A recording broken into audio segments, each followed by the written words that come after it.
Merci beaucoup, Paul. Merci pour votre introduction et merci aussi à la semaine Bio 360 de m'avoir invité à intervenir aujourd'hui. Donc, tout d'abord, je vais essayer de régler mes problèmes techniques. Je vais porter ma présentation à l'écran. Alors, je vais intervenir et j'espère jeter les bases d'une certaine manière pour la session qui va suivre. Je vais vous parler du GNL bio et son utilisation dans le transport maritime. Mais avant de démarrer, je voudrais dire quelques mots sur le GNL utilisé pour le transport maritime. Il s'agit d'abord de notre société qui s'intitule CLNG. Nous sommes spécialisés dans le transport maritime et nous avons des membres de notre organisation qui viennent de toute la chaîne de valeur, ceux qui fournissent le fuel, les ports, les fabricants d'énergie, tous les investisseurs également dans ce secteur. Et très clairement, pour nous, le GNL est un combustible qui propose énormément d'avantages, énormément de bénéfices. De plus en plus, nous sommes concentrés sur toute l'histoire de la décarbonisation et tous les efforts qui sont réalisés par les autres sources énergétiques durables également qui vont de pair ou qui peuvent aller de pair avec le GNL.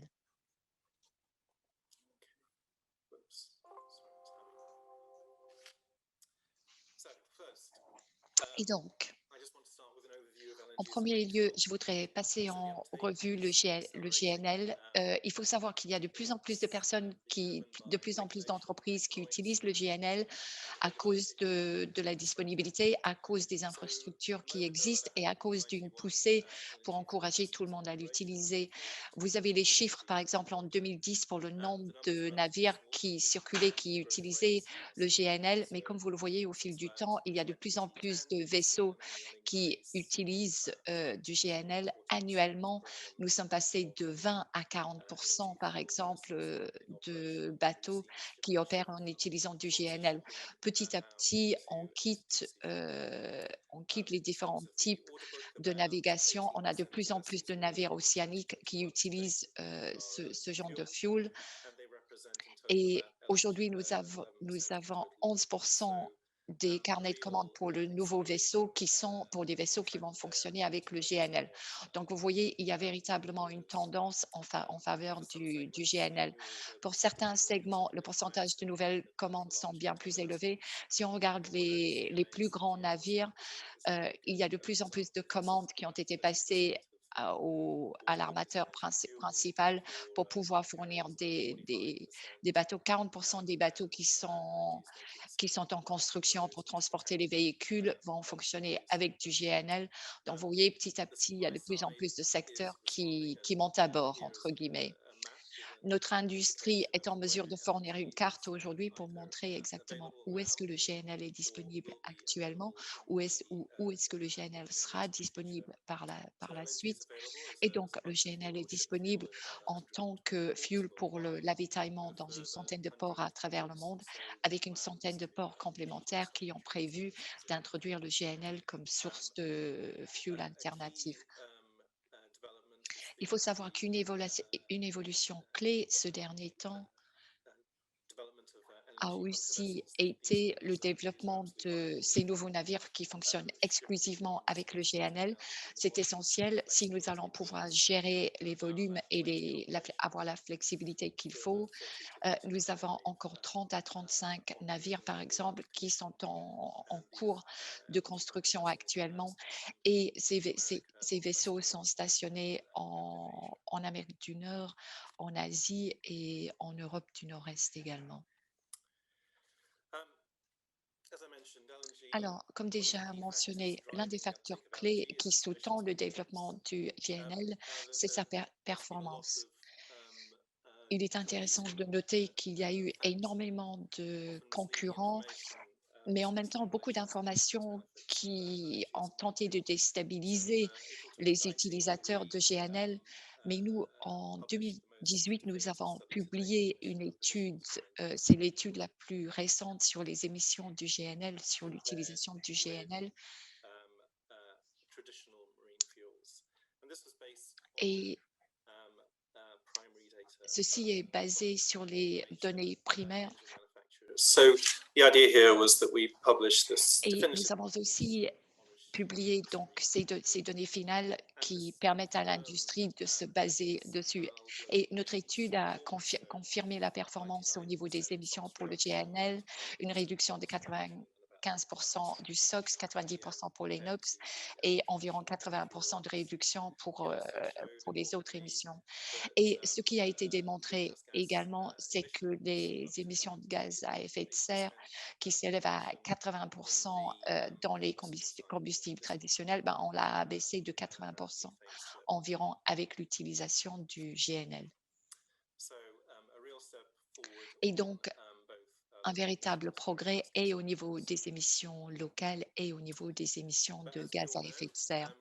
Mais bon, comme nous le savons tous, la réglementation est en train de se resserrer sur la scène internationale. L'OMI, qui est chargé de réguler toute notre industrie, euh, a mis en place un certain nombre de règles, des objectifs pour décarboniser l'ensemble de notre profession. Nous devons atteindre les objectifs de l'accord de Paris, donc une réduction de 40% des émissions de CO2 d'ici 2030 dans notre industrie. Ainsi, nous devons tenter de réduire de 70% d'ici 2050.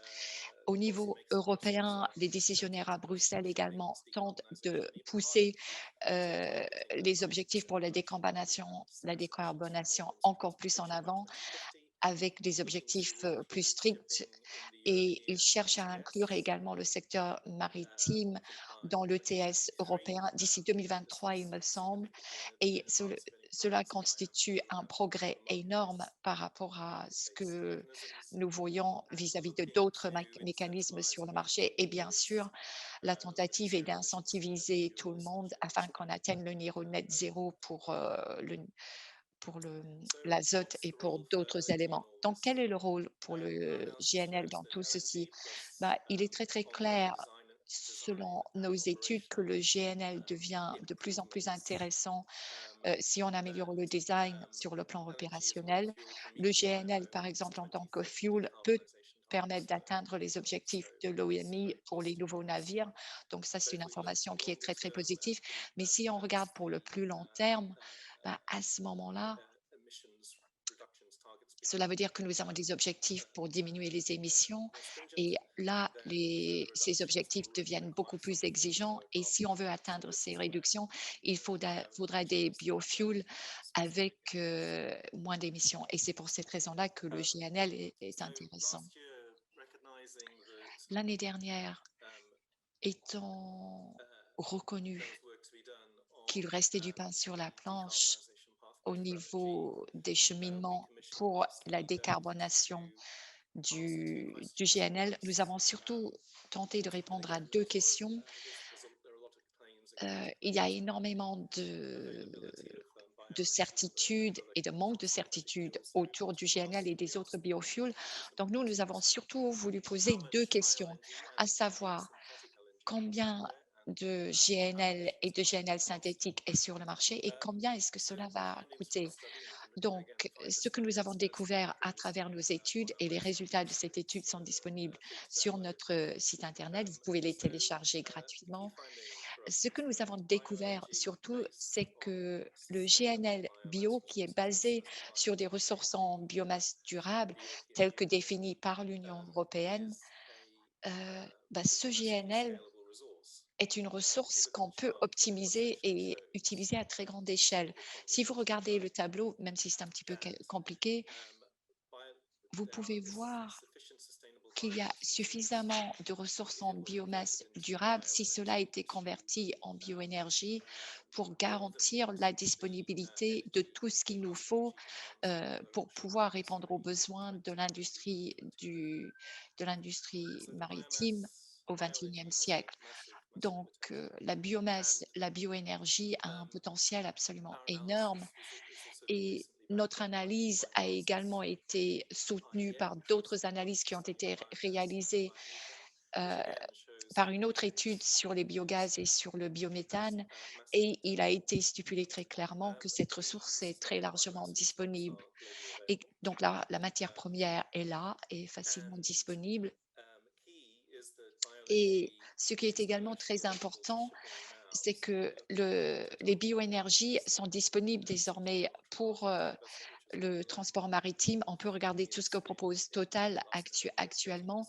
13%, par exemple, des 17 000 de mètres cubes ont pu être chargés sur un bateau qui allaient naviguer sur la mer et il y a énormément de bioénergie qui sont vendues pour l'avitaillement des bateaux et ceci à Rotterdam, dans le nord-est de l'Europe en règle générale et également dans les pays scandinaves. Donc vous voyez, ces biofuels sont disponibles. Alors le méthane liquéfié synthétique sera disponible au plus long terme.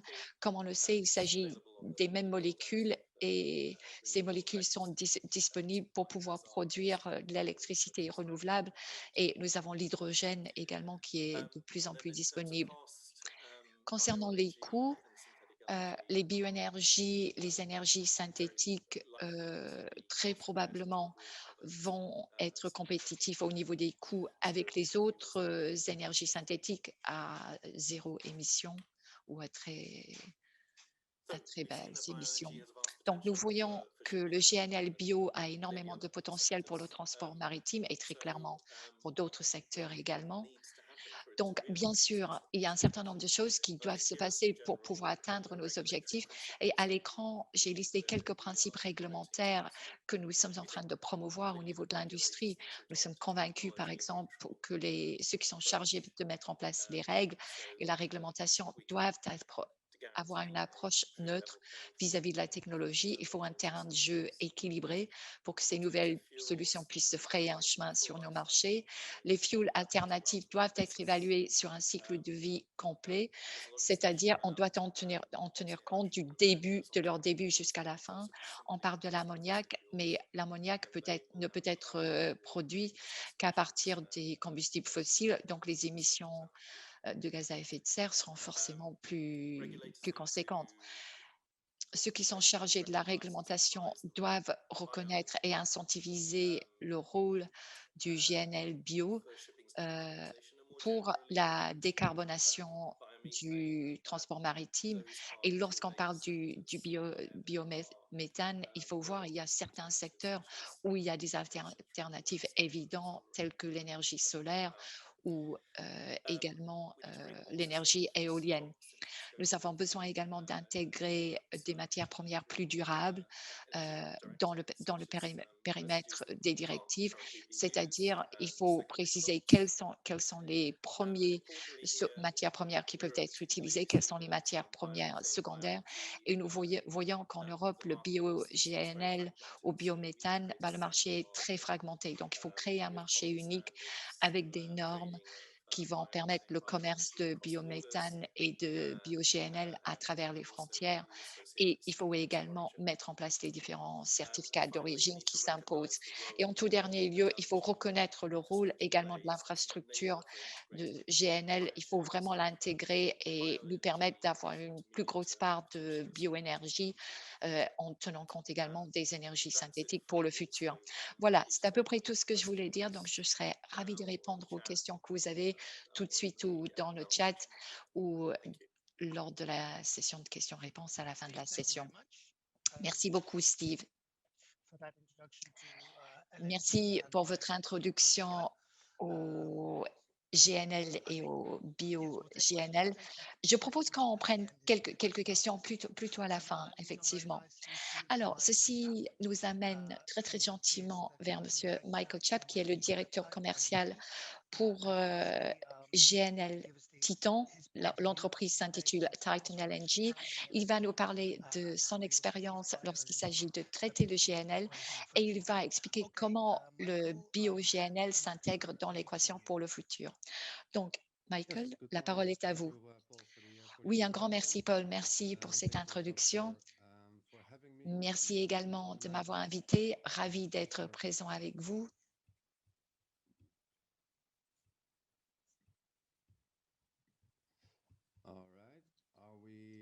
Alors, voilà, c'est bon.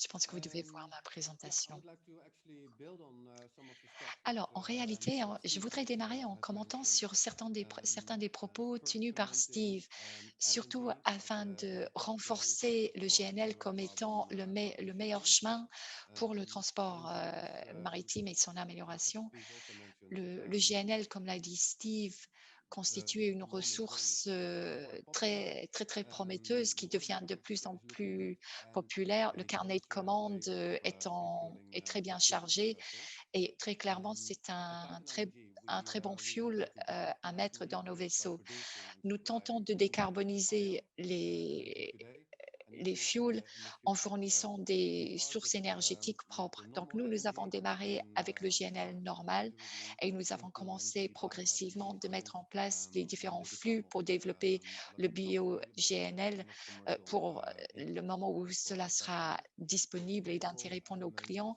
is Donc, very nous avons la interesting to capacité track its de development, faire le ramp-up, similar d'augmenter les volumes that que nous allons Steve pouvoir just produire, mentioned.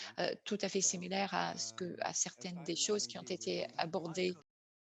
Le conventional LNG chemin at the pour moment is, l'utilisation of de course, GNL a fossil standard à fuel l'heure or actuelle, the green bah, farm disons reduction, c'est un and then combustible building fossile. bio Petit à LNG petit, nous on top. arrivons à So introduire le the synthetic bio-GNL LNG in the et future will take aussi le place GNL of synthétique à basically l'avenir two et petit à compliant petit, cela nous permettra marine de nous industry. conformer So avec at l'industrie, Titan LNG, à we are travers going to l'industrie marine buy par rapport renewable aux energy for objectifs the de last l'Union européenne. Alors, du 6 years, GNL standard, nous le fournissons au marché predominantly to depuis industrial 8 ans, applications as well as mais à tourism cause de bottom right. l'industrie, comme vous le voyez We tout en have bas à droite, nous avons started to petit à supply petit LNG to marine évolué fuels et in nous the avons last five commencé petit years à petit, and et cela fait developing 5 ans que nous various le fournissons propositions pour le for transport fossil maritime fuel, which avec is tout un also ensemble applicable de for propositions que nous bioenergy, which formulons is our pour latest le solution. The truck is bio-GNL still prototype, également. Je vais vous expliquer ce que nous faisons. which is not Nous avons possible un nouveau as système ship-to-ship prototype de import with dedicated d'approvisionnement en inautomated fuel bunker pour barge, les plus and we petits have the bateaux, larger pour scale les barges par exemple, ship-to-ship bunkering et nous for arrivons à ocean-going vessels remplir les différents navires à partir we d'un have autre navire aussi avec une we have now solution que brought nous on avons board développée. a team as well looking Nous at the avons aussi mis en bioenergy place une équipe qui proposition. étudie la proposition que nous pourrons formuler And par la suite pour this le is what we do bio-GNL. on a daily Et en basis. gros, c'est ce que nous faisons This au is quotidien. a truck Typiquement, si vous regardez engine, la photo, vous which is avez nicely le connected site to Titan Energy. d'Endon. The Nous avons bottom le right part GNL qui est is en train the d'être it says on the back still NGC Bruce. It's not livré GZ Bruce. It's au still blue. bateau que vous voyez. Unfortunately, we really wanted to have it Ce green bateau as well. NG est un And bateau this is qui est also bleu. normally On aurait served aimé que ce by soit Titan vert LNG. aussi, mais bon, c'est ce que nous visons pour le Cylinders long terme. Mais pour LNG is l'instant, more le bateau useful reste on bleu. a Et comme daily vous le basis. So voyez, we have with the team, nous with the technical approvisionnons les dedication, bateaux we can do it en safe bio-GNL and au sound. quotidien et on arrive à le So faire the de market façon at the sûre et normal LNG sécurisée. delivery is really Donc, starting to pick le up now. marché More and pour more la vessels are livraison being ordered de to be bio-GNL, done on conventional bah, on en fait de plus en plus et il y a giant de plus en plus de or vaisseaux as I said qui ont already, été commandés pour reducing pouvoir fonctionner the pour carbon pouvoir emissions fonctionner avec by le up to GNL 20%, et ainsi and also cela making a diminue difference les in the local émissions environment. de 20% et cela a un très For gros impact carbon également quite sur high. l'environnement local. But Bien the sûr, on local parle de emissions carbone, on peut just parler des LNG émissions hotels locales. reduce as well, which Désormais, is nous very réduisons les beneficial, of émissions course, locales des bateaux qui sont for remplis sur people that place, comme live vous voyez sur la close photo. to ports Et c'est une and chose qui est areas. forcément très agréable pour toutes So les how do personnes we qui sont see the path domiciliées à ahead côté des ports. on Donc, reducing comment the est-ce que nous carbon voyons emissions l'avenir pour for réduire the les ships? émissions carbone par la suite pour les If we navires? want to go to zero, Si need nous to start voulons to atteindre le net gradually zéro, bien implement sûr, progressivement, nous allons other type of devoir liquid implémenter d'autres gases. types They may not de be in gaz liquides.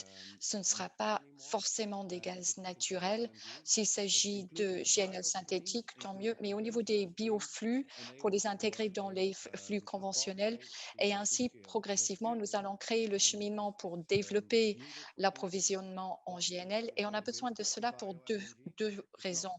Pour massively augmenter la available disponibilité just du yet, bio-GNL, il n'y en a pas and also suffisamment de pricing. disponibles à It's l'heure actuelle. relatively Et puis au expensive niveau de for la owners tarification aussi, il s'agit d'un just produit qui to coûte hydrogen relativement cher appetite actuellement as a shipping Et si on est un affréteur si on a besoin de faire de belles offres à nos clients, on a besoin de pouvoir limiter les prix lorsqu'on transporte des biens à travers les mers. Ben, ainsi, on n'a pas forcément énormément d'argent pour payer des biofuels chers, mais si les prix diminuent, cet appétit viendra. Alors, il sera aussi possible de faire évoluer les vaisseaux, comme vous voyez à droite. Nous avons de plus en plus de bateaux qui gagnent des appels d'offres. Ce sont les bateaux qui sont capables de remplir les navires de carburant en mer. Donc, nous voyons que petit à petit, nous allons pouvoir promouvoir le GNL, le bio-GNL grâce à l'aide aussi du gouvernement qui petit à petit favorise ces vaisseaux, ces navires verts grâce à leur performance énergétique. Autre chose, nous avons commencé à travailler avec les plus gros navires qui naviguent sur les océans. Nous commençons à fournir ce genre de produits pour les plus grands bateaux qui ont besoin un transfert de navire à navire, puisque bien sûr, les camions qui transportent le fuel sont trop petits. Ce qui est magnifique au niveau de l'infrastructure du GNL qui existe actuellement, et vous voyez cela tout en haut à droite, vous avez nos deux barges qui sont amarrées côte à côte, et vous voyez le Flex Fuel 2 qui a été baptisé il y a seulement 1 heure. C'est un bateau désormais qui est en opération. Et ce qui est magnifique avec ces barges, c'est qu'ils ont tout un ensemble de possibilités à bord. Donc, le but est que nous commencions à allouer des capacités de stockage à l'intérieur de nos bateaux afin de pouvoir intégrer les flux de bio-GNL. Ceci est quelque chose qui est aussi en cours d'être reconnu par l'Union européenne et c'est une solution qui marchera bien pour pouvoir utiliser de plus en plus de bio-GNL par la suite pour le secteur du transport maritime. Donc, les flex fuelers ont 4 réservoirs. Donc, c'est possible d'alimenter les camions. Donc, les camions déchargent dans les barges et puis on peut apporter ce produit aux navires ayant besoin de ce type de combustible. Donc, c'est une façon de faire la mise à échelle. On ne peut pas commencer à faire décharger les camions dans des grands navires avec ce type de combustible. Donc, c'est une solution intermédiaire, une solution de stockage intermédiaire. On peut accumuler assez de volume et ensuite on va emmener ces volumes au navire final. Et donc, on a eu une subvention de 11 millions pour développer encore plus cette proposition de ravitaillement en GNL. Donc, si vous regardez l'autre photo, c'est un Titan Hyperion au GNL. Donc, c'est quelque chose qui va être prêt lors du deuxième trimestre. Donc, on cherche les bonnes échelles pour le déchargement et puis tout cela en comparaison avec les flex fuelers. Et donc, on peut charger le GNL bio à partir des flex fuelers. On peut aussi donc traiter de plus grands volumes de GNL. Donc, la possibilité de mise à échelle, étant donné l'infrastructure, est très prometteuse. Le point principal à souligner, c'est qu'on peut utiliser les infrastructures existantes pour petit à petit aller vers le bio-GNL. Donc, qu'est-ce qu'on fait côté GNL bio? On veut être leader, on veut être sûr de livrer le bon produit à nos clients. Et pour ce faire, nous avons fait beaucoup d'efforts. On a toutes les certifications en place. Donc, on veut une chaîne logistique certifiée de A à Z. Et on s'est penché également sur la compatibilité. On voulait une compatibilité de produits à 100% pour faire des mélanges de combustibles. À quel point est-ce compatible? On n'a pas trouvé de problème au niveau des moteurs de nos clients. Donc, normalement, ces navires peuvent accueillir ces molécules de bio-GNL. Donc, après, comment augmenter le rapport de le mélange? Eh bien, il faut travailler sur des solutions clés en main, des solutions personnalisées qui sont en lien avec leurs besoins et leurs attentes, le volume de GNL bio qu'ils veulent introduire dans leurs opérations. Donc, on peut aller jusqu'à 100%, par exemple. Encore une fois, cela va dépendre des besoins de clients.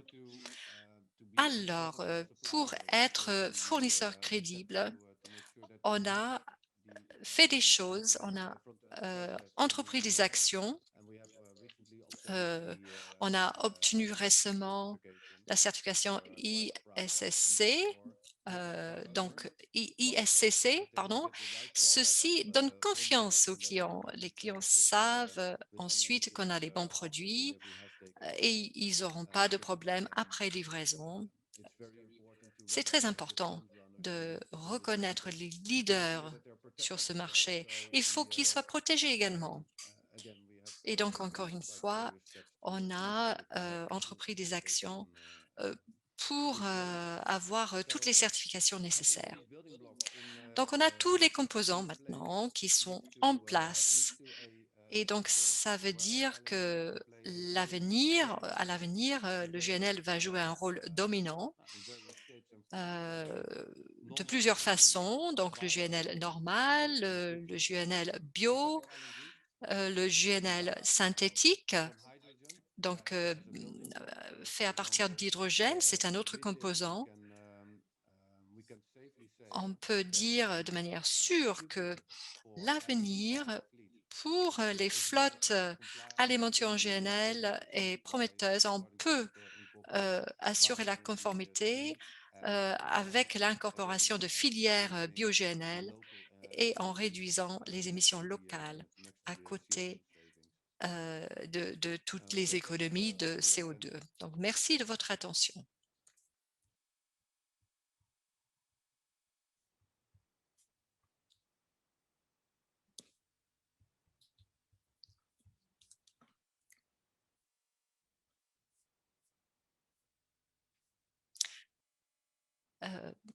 Paul n'a pas allumé son microphone.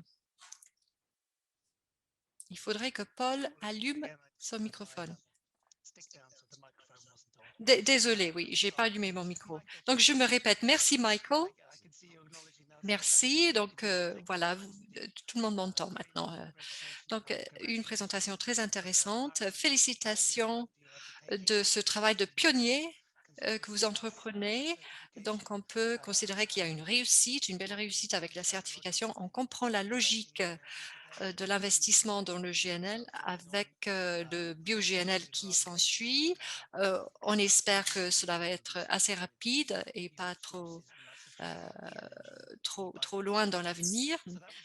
Donc, c'était très, très intéressant. Merci beaucoup. Maintenant, nous allons passer au point de vue de Stena Bulk et Peter Björkborg.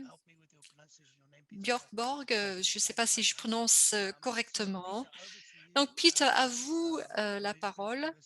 Vous allez nous donner l'aperçu, la vision de Stena. Vous allez nous parler des options qu'on peut mettre en œuvre aujourd'hui. Donc voilà, vous avez la parole, Peter. Merci, Paul. J'espère que vous arrivez tous à voir la présentation. Donc, je peux vous assurer que votre prononciation de mon nom était parfaite. Donc, voilà, c'est un bon départ. Donc, on va parler de GNL, de bio-GNL.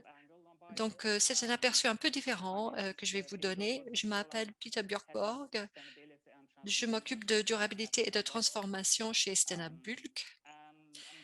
Et je vais parler du point de vue d'armateur, de propriétaire de navire, comment on voit le biocombustible comme un moteur vert. Et je vais revenir sur ce peu. Donc, je vais vous parler de la partie commerciale, pas de méthode. Je vais vous expliquer comment nous pensons que nous pouvons faire une mise à échelle du biocombustible dans notre exploitation. Mais avant de rentrer dans les détails, je vais vous donner un peu de contexte. Donc, nous sommes propriétaires de navires, nous avons beaucoup de porte-citernes et notre but dans la vie, c'est de fournir au monde des ressources énergétiques pour les besoins croissants. C'est-à-dire qu'aujourd'hui, le pétrole brut, les produits pétroliers, les huiles végétales, le GNL, mais aussi on essaie de jouer un rôle actif dans la transformation, dans la transition vers quelque chose de plus durable. Et ceci m'emmène à la question de la durabilité. Notre démarche, c'est basé sur l'idée qu'on continue de faire ce que nous faisons, mais on va le faire d'une manière aussi durable que possible. Et on va parler de la durabilité et la durabilité la chose qui fait la différence, c'est l'organisation, c'est l'idée passer au net zéro en 2050. Nous pensons qu'en fait que nous pouvons y arriver avant, en 2040. Mais il faudrait plusieurs choses pour que cela devienne possible. Il faudrait de la collaboration tout d'abord. C'est nécessaire à 100%. Et lorsque je parle de collaboration, c'est collaboration avec nos clients, avec les fournisseurs, avec la recherche, mais également avec d'autres armateurs. Donc, nous devons faire face à des défis communs et donc nous cherchons des solutions communes. Voici un porte-citerne que nous construisons et avec un partenaire, c'est ce type de collaboration qu'il faut pour avancer. Nous avons besoin également d'innovation, mais pas seulement de l'innovation technologique. Nous avons besoin également de réimaginer notre façon de faire. Il faut se poser des questions difficiles. Pourquoi est-ce qu'on fait cela? Pourquoi on ne fait pas cela? Il faut questionner les vérités, il faut questionner ce qu'on peut faire, ce qu'on ne peut pas faire. Ici, le navire s'appelle le Infinity Max. C'est notre vision du transport maritime à l'avenir. C'est modulaire. Et tout ceci va être nécessaire à l'avenir. Mais il y a une chose critique qui reste, on doit agir maintenant sur cette dernière chose, c'est-à-dire les combustibles. Il faut que les combustibles soient viables commercialement. Il faut voir ce qu'on peut faire avec la flotte qui existe, les opérations qui sont possibles. Et c'est là que nous voyons le rôle des biocombustibles.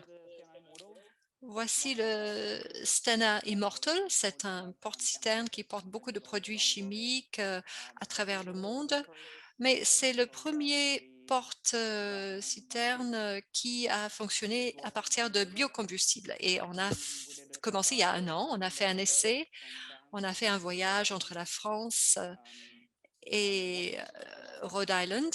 Pourquoi c'est spécial? Nous ne sommes pas les premiers à faire un essai de ce type, mais on voulait faire quelque chose de plus conséquent. On a fait fonctionner le navire sur le biocombustible à 100%.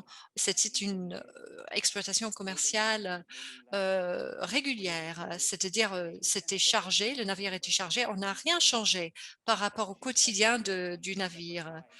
On a, on a fait un essai et ça faisait partie de l'opération normale pour le navire. L'idée, c'est que on voulait essayer, on voulait prouver que pour nous, en tant qu'armateurs, la différence entre le biocombustible et le combustible commercial, c'est l'empreinte écologique. On ne doit pas changer autre chose. C'est ça notre idée. On ne doit rien changer d'autre que le combustible. Donc, on a fait des tests, mais sinon, on n'a pas changé grand-chose. Alors, la conclusion de cet essai, c'était que, voilà,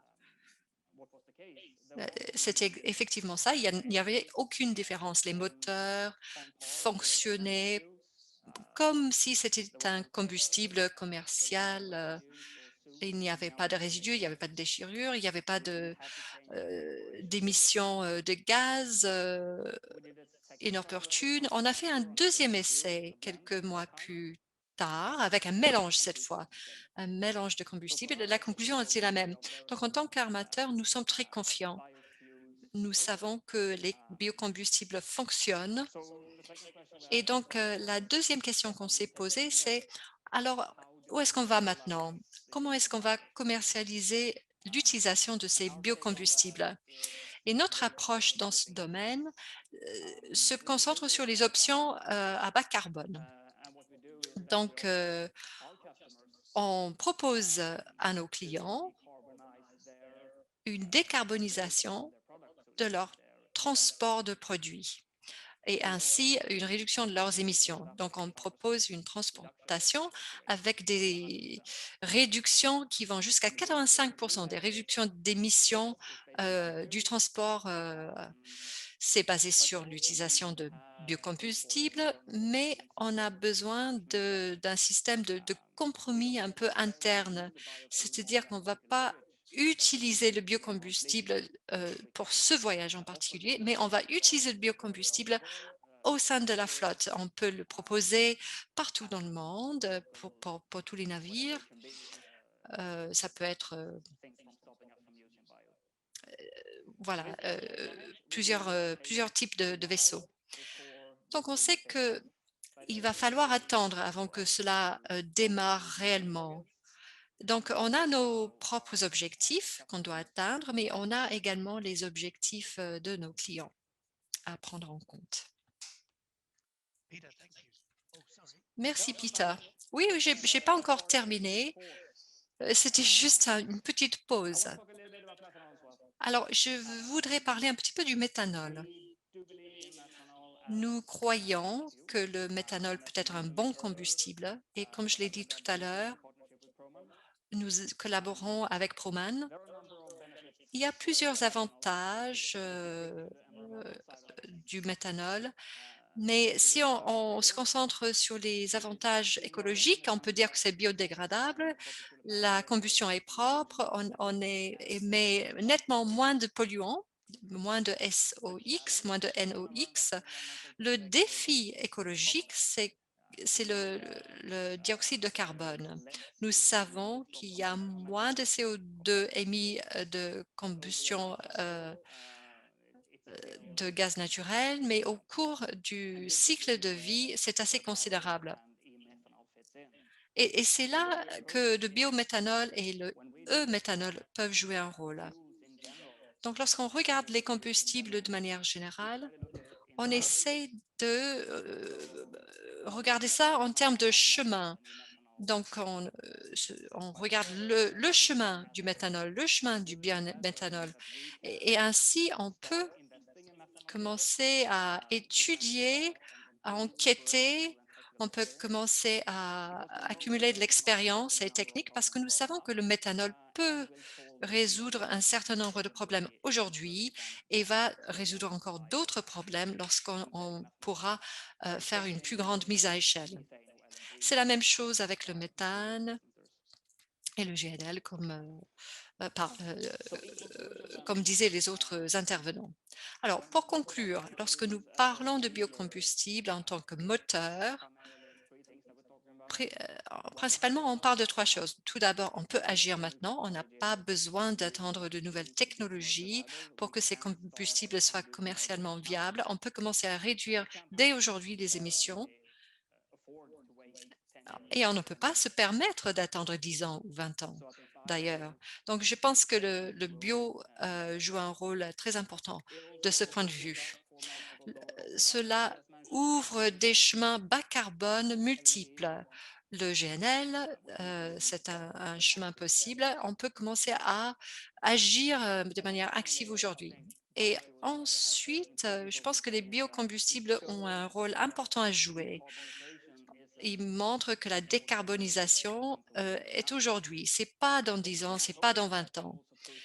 Et je pense et j'espère que je peux pousser les développements, les investissements dans d'autres domaines de technologie à bas carbone. Pour que cela décolle vraiment, et là je ne parle pas de Stena de manière particulière, je parle de manière plus générale. Il y a plusieurs choses dont nous avons besoin en tant qu'armateurs. Moi, j'aime parler de produits appropriés au transport maritime. Lorsque je parle de appropriés au transport maritime, ça veut dire des produits de haute qualité, mais des produits qui ne sont pas forcément sophistiqués. Nos moteurs sont solides et ils peuvent supporter beaucoup de choses. Nous avons besoin de qualité, mais on n'a pas besoin de HVO. Et bon, il y a la question de prix qui doit être prise en compte également. Il y a la question du prix, il y a la question de disponibilité. Ce sont des préoccupations majeures parmi d'autres. Est-ce qu'on vraiment est-ce qu'on va pouvoir dépendre uniquement de bio? Est-ce qu'il y aura assez de disponibilité? Il y a la certification, la normalisation qui sont très importantes également, les deux. Et il y a la clarité réglementaire. On n'a pas encore cette clarité réglementaire. Il y a surtout la question de ce qui est considéré comme durable. Et donc, ce sont des choses sur lesquelles nous devons continuer à travailler et nous devons collaborer autour de ces choses-là. Donc, il y a du potentiel et nous allons nous concentrer de manière continue sur le biocombustible. Sur ce, Paul, j'en ai terminé et je peux répondre aux questions lors de la session questions et réponses. Merci, Peter. Et je m'excuse, hein, je vous ai interrompu un peu trop tôt. Mais voilà, tout comme un navire stand-up bulk, vous avez continué à creuser le sillon. Donc, c'était une présentation très intéressante. Cela reflète vraiment ce qu'on a dit pendant les deux sessions. Vous l'avez dit vous-même, vous l'avez utilisé le mot, la collaboration. Aujourd'hui, c'est un autre mot, et l'innovation. Vous avez démontré comment Stand-up Bulk travaille dans ces trois sphères. Donc, il y a l'innovation et on va pouvoir passer à l'intervenante, la dernière intervenante, avec Dr. Katerina de Clean Planet Energy et qui va parler de comment l'énergie peut introduire, donc on va parler d'un biocombustible, mais on va parler de quelque chose qui n'est pas encore valorisé, une filière qui n'est pas encore euh, utilisée. Donc on va voir comment l'innovation peut être utilisée pour étendre la diversité de possibilités d'utilisation de biocombustibles, de produits à bas carbone. Donc, Katharina, avec cette petite introduction, je vais vous passer la parole. Merci beaucoup, Paul. Alors, permettez-moi de partager mes diapositives avec vous. Donc, c'est parfait. Donc, bonjour à tous. Paul, merci de cette introduction. J'aimerais remercier le public également de m'avoir invité. Je m'appelle Katharina Garenfalo. Je m'occupe de développement commercial chez Team Clean Planet Energy.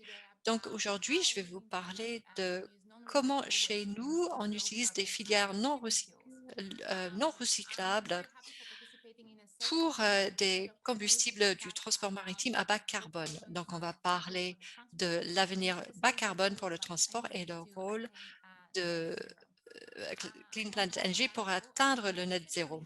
Mais je suis très contente aujourd'hui, particulièrement contente parce que suite à une annonce faite il y a quelques semaines pour CPE concernant ces combustibles, Clean Planet que vous voyez à droite, donc en fait, on a pu faire d'autres annonces pour deux autres combustibles destinés à l'industrie maritime et pour des vaisseaux, pour des navires, et qui se trouvent dans la catégorie des Clean Planet Oceans, des océans pour une planète propre. Il y a deux produits. Tout d'abord, il y a un combustible de résidus maritimes ultra propre. Et puis, il y a le deuxième, c'est une huile qui satisfait aux normes ISO.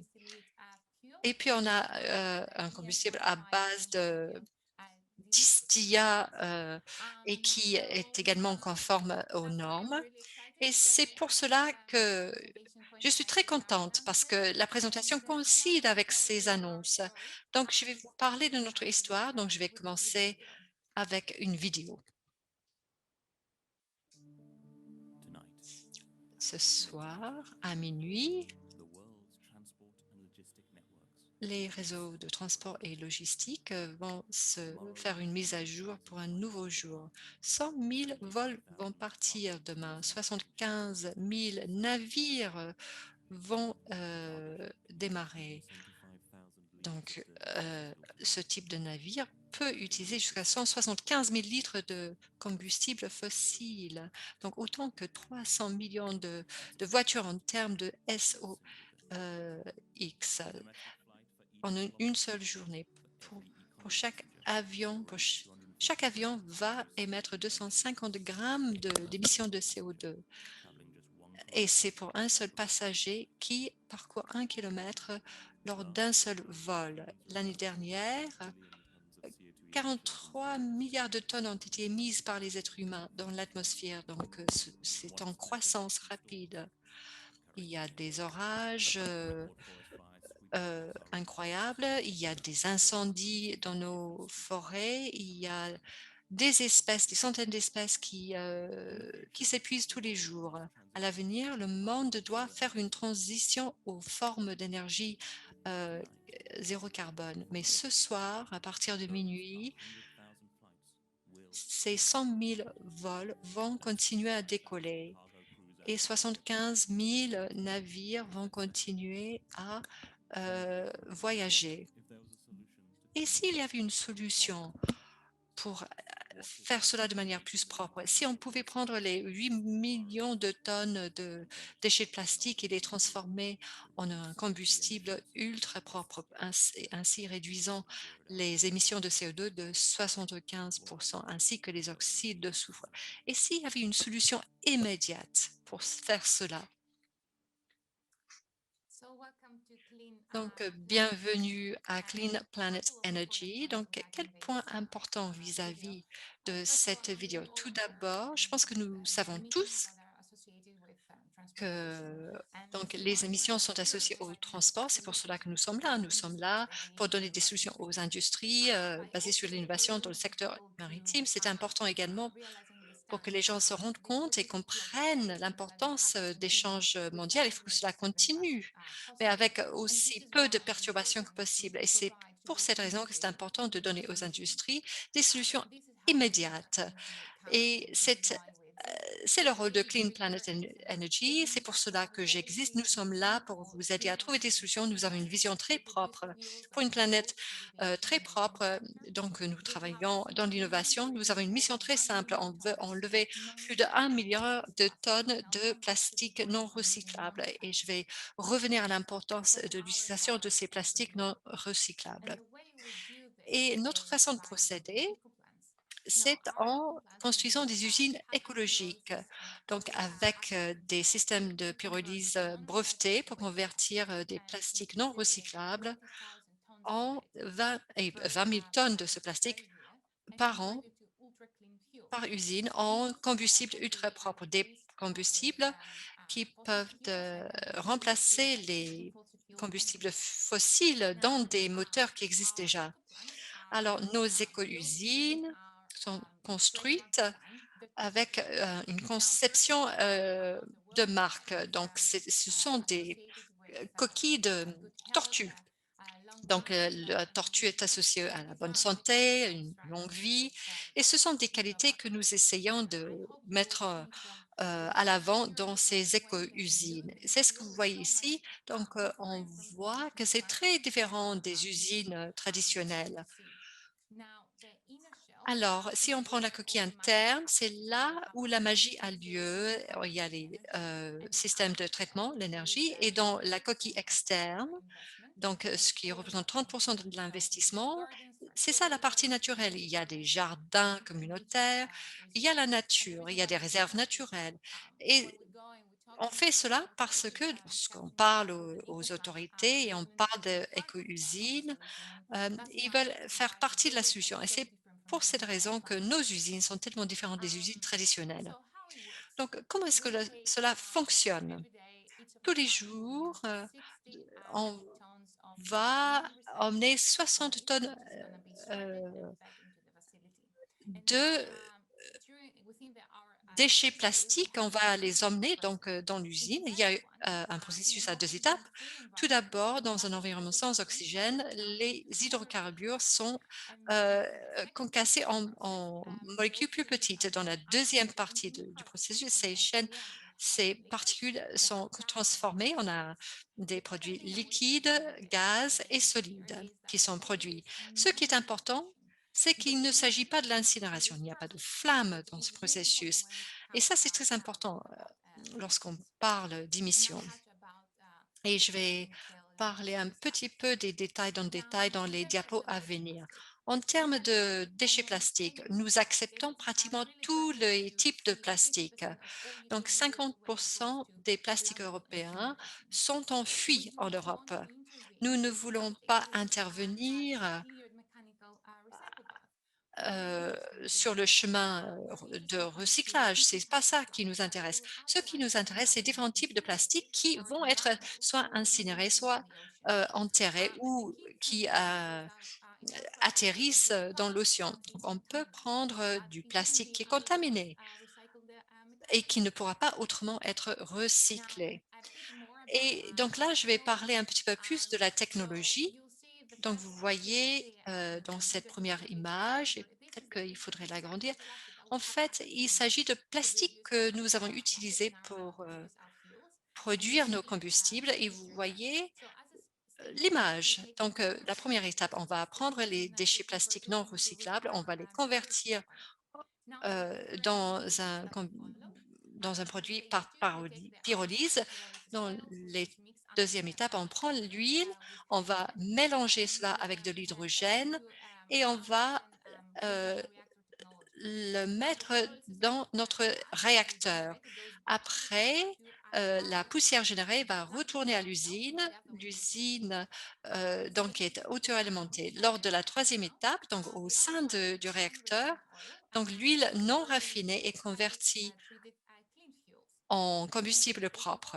Et lors de la 4e étape, donc on va travailler avec, différents produits et cela nous emmène à la 5e étape après le réacteur. Donc, il y a une colonne de distillation pour séparer les différents types de combustibles. Alors, une partie de notre approche est de proposer justement toute une gamme de produits. Donc, nous sommes en train de chercher à produire du nafta. Ça, c'est une toute petite partie de notre production qui nous permettra de produire du comestible pour des jets ou du diesel. Et nous, en gros, on propose un très bon niveau de flexibilité qui permet de répondre aux besoins du marché. Nos usines sont conçues de telle manière à ce qu'on puisse basculer d'un mode à l'autre. Tout dépend du besoin. On peut changer le type de biofuel que l'on produit. Ensuite, nous parlons du gaz, nous parlons des solides, nous parlons de l'aspect liquide. Et au niveau des liquides, nous avons le combustible, l'huile à base de combustible, nous avons le nafta ou le combustible à base d'huile, pardon, le nafta, et puis les solutions très propres. Alors, l'EN 15940, ça c'est vraiment notre combustible premium pour l'utilisation pour le transport routier ou pour le transport maritime. Ce que nous essayons de faire chez CPE surtout, c'est que nous voulons avoir une approche très ouverte, on communique avec le public, donc surtout n'hésitez pas à vous rendre sur notre site internet où vous pourrez télécharger toutes les informations sur nos produits, toutes les classifications. Nous avons été certifiés pour tous nos produits. Nous avons également le fuel oil, le combustible à base d'huile. Vous voyez à droite à quoi cela ressemble. Et ça, c'est notre produit premium suivant les certifications ISO. Et nous avons une certification ISO 9217 en tant que combustible. Nous avons également le combustible pour les jets. Cela a été annoncé il y a quelques semaines.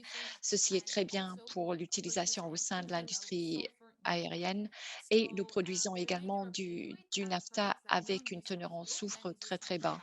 Et ce sont des produits qui peuvent être recyclés.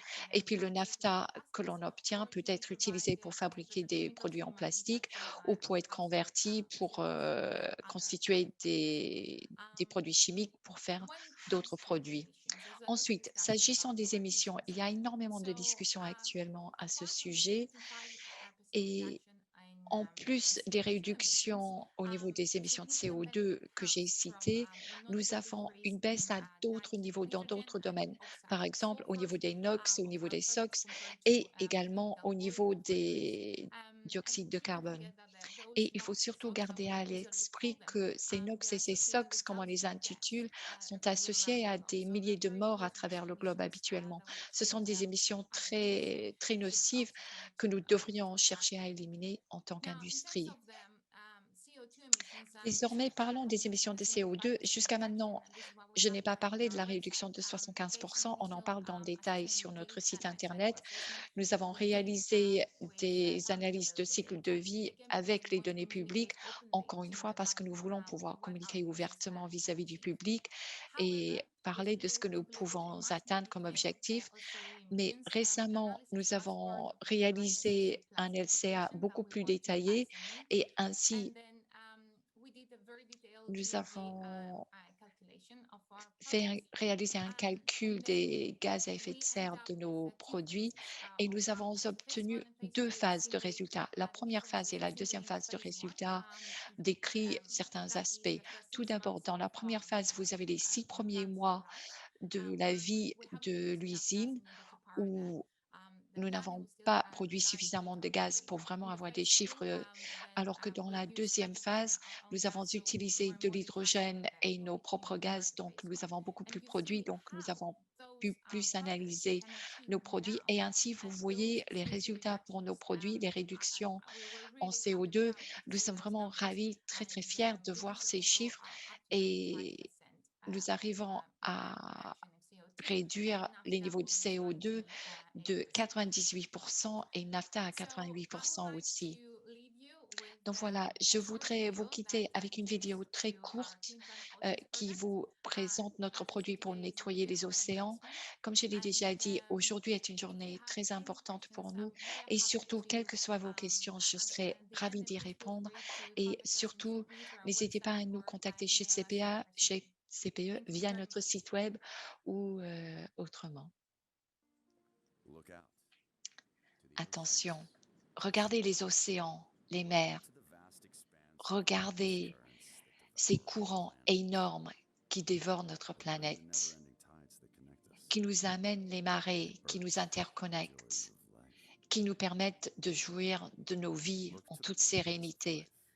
Regardez la solitude de la vie sur les océans. Ces bateaux nous permettent de survivre, nous amènent les biens précieux qui nous permettent de vivre dans nos vies. Toute la nuit, toute la journée, ces bateaux naviguent. Regardez les vies qui ont existé grâce à ces navires, mais aussi les polluants, l'équivalent de millions de voitures qui naviguent à travers les routes. Ils sont en train de polluer les mers. À l'heure actuelle, il n'y a pas de véritable alternative. Regardez ces bateaux qui produisent ces émissions qui ne partent pas. Quoique, CPE vous présente deux nouveaux combustibles marins qui permettent de réduire les émissions de carbone, les pollutants, et tout est réalisé à partir de plastique, à partir de déchets plastiques non recyclables.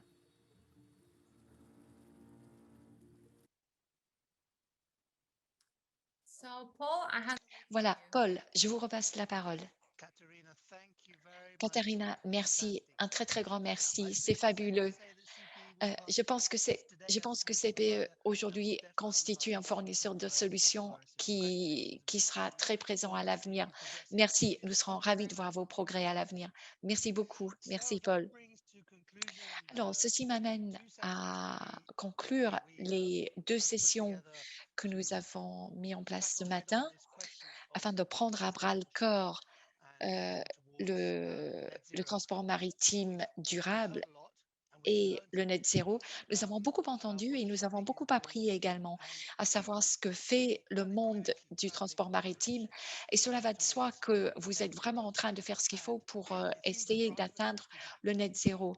Et j'ai l'impression que les drivers qui sous-tendent toute votre approche, ça je le dis de mon point de vue en vous écoutant, et si je tiens compte de ce que vous dites, c'est que essentiellement,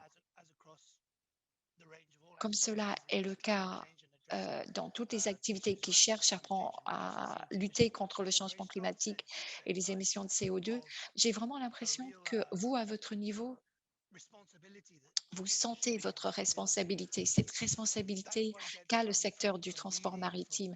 C'est vraiment l'impression que j'ai en lisant ce que vous dites, en vous écoutant aussi lorsque vous parlez de ce que vous faites. Donc, je trouve que c'est très, très loyable, très, très louable. Il ne s'agit pas seulement du bâton et de la carotte où on dit, bon, on est un petit peu obligé. Non, il s'agit véritablement d'une responsabilité où clairement vous avez envie de changer vos façons de faire et vous travaillez avec un très bon niveau de collaboration, ça nous l'avons vu, vous l'avez dit. Il y a énormément de diversité au niveau de votre approche et au niveau des solutions potentielles. Il y a de l'innovation et puis il y a cette conscience du maintenant, le fait que c'est maintenant que le changement doit avoir lieu. Et c'est quelque chose sur lequel vous avez beaucoup insisté. Donc, pour en faire une question, si je puis me le permettre, et c'est une question que je soumets à chacun et je serais très intéressée de voir ce que vous aurez tous à dire en réponse. Alors, quels sont les domaines clés où il y a encore des problèmes à résoudre, les domaines clés qui vous permettront d'avancer encore plus vite sur ce voyage où vous avez besoin d'aller plus vite. Très clairement, vous avancez et vous avancez là où on a besoin que vous avanciez, mais qu'est-ce qui vous aiderait? Quels sont les facteurs clés qui vous aideraient à y arriver plus tôt et plus rapidement? Qui voudrait répondre? S'il vous plaît, je vous demande de bien vouloir rallumer vos micros et vos vidéos, comme ça on vous voit tous. Et Peter, si vous parlez, j'essaierai de ne pas vous interrompre, les autres non plus. I could say something to start. Alors, est-ce que je peux démarrer? I think in Je vous en prie, particular Steve. in shipping, Alors, surtout dans l'industrie du transport maritime, je pense que le débat sur la décarbonation, je pense que ce débat a un petit peu stagné parce qu'on a commencé à insister sur le but final et parfois on n'a pas assez tenu compte de toute la partie intermédiaire, c'est-à-dire le cheminement, comment y arriver. Donc j'ai été très très encouragée par tous les autres intervenants qui ont parlé ce soir, qui finalement ont beaucoup parlé du fait qu'il faut agir maintenant et qu'il faut développer ce chemin, ce cheminement vers une industrie à zéro émission. Et qu'effectivement, il y a des voies multiples, il y a des chemins multiples. Et d'un côté, on peut dire oui, le GNL offre une solution tout à fait viable et une infrastructure et un ensemble d'actifs qui devraient nous permettre de réduire nos émissions à travers le bio-GNL et à travers le GNL au départ. Et on peut démarrer cela tout de suite, on n'a pas besoin d'attendre. Donc ça, pour moi, c'était vraiment le message le plus encourageant que j'ai entendu ce matin à travers ce panel. Moi, je voudrais rajouter un point, si vous voulez bien.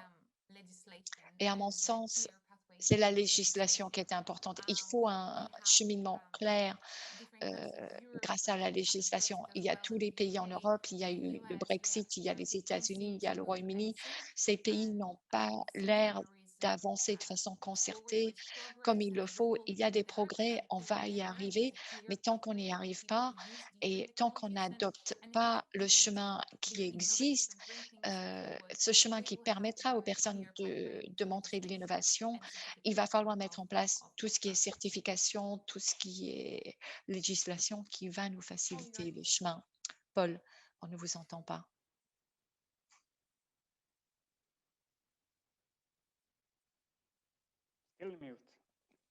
Paul, nous ne vous entendons toujours pas.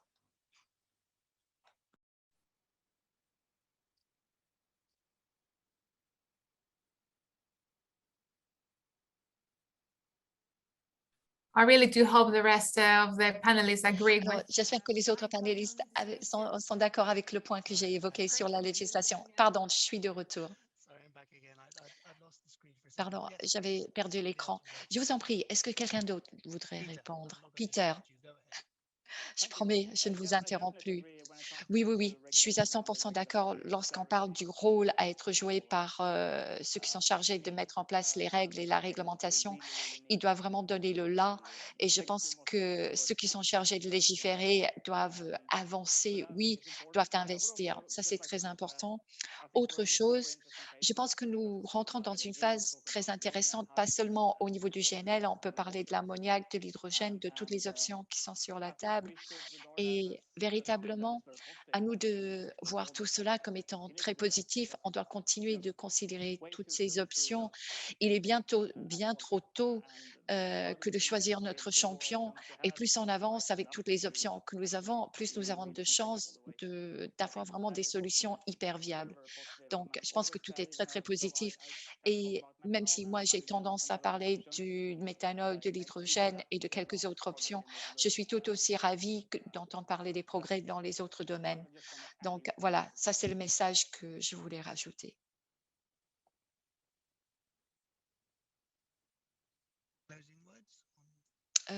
Quelques mots de clôture, si je puis me permettre. Michael, allez-y, je parlerai après. Alors, je voulais juste apporter une contribution. Paul, il a posé une question, il voulait savoir qu'est-ce qui va nous aider. Bah, pour moi, c'est la collaboration, aussi le fait de mettre en place des engagements pour le long terme vis-à-vis des différents changements qui existent déjà. C'est ça qu'il faut, à mon sens, afin que tout le monde puisse comprendre que la production du bio-GNL c'est vraiment essentiel et ils ont besoin de ces engagements à long terme. Ils ont besoin d'engagement de toutes les parties prenantes et aussi, moi, une fois que je produis le produit, j'ai besoin de savoir que je vais pouvoir le vendre. Donc pour moi, c'est toute la chaîne d'approvisionnement qui doit fonctionner, qui doit lever la main en disant: «Oui, nous sommes d'accord avec toutes ces solutions». Bien sûr, moi, je suis légèrement biaisée en faveur du GNL, mais malgré tout, gardons les yeux grands ouverts et soyons à 100% convaincus que toutes ces solutions sont les solutions de demain. Du début jusqu'à la fin de la chaîne, il faut se soutenir avec des incentives, avec des schémas qui cherchent à promouvoir ces produits pour que tout le monde soit en faveur de ces produits très innovateurs. Vraiment, vraiment, il faut mettre en place ce qu'il faut pour que le tremplin soit très efficace. Il faut pouvoir augmenter la disponibilité des différents biofuels sur le marché afin que ce marché devienne plus viable économiquement parlant. Merci, Katharina. Encore un commentaire. À mon, à mon avis, la dispute n'est pas au niveau des solutions. Moi, je pense qu'on a besoin de toutes les solutions, mais que toutes les solutions marchent et soient viables. Il y a un besoin absolument incroyable dans le monde pour de l'énergie et on n'est pas encore arrivé au stade où il faut choisir entre ce qui marche et ce qui marche moins bien. Maintenant, il faut toutes les solutions et il faudra peut-être 30 ans avant de savoir quelle est la meilleure solution. C'est pour ça que j'ai simplement trouvé que c'était génial que de voir toutes les solutions qui existent, toutes les solutions qui sont en train d'être développées parce qu'on a besoin de toutes ces solutions.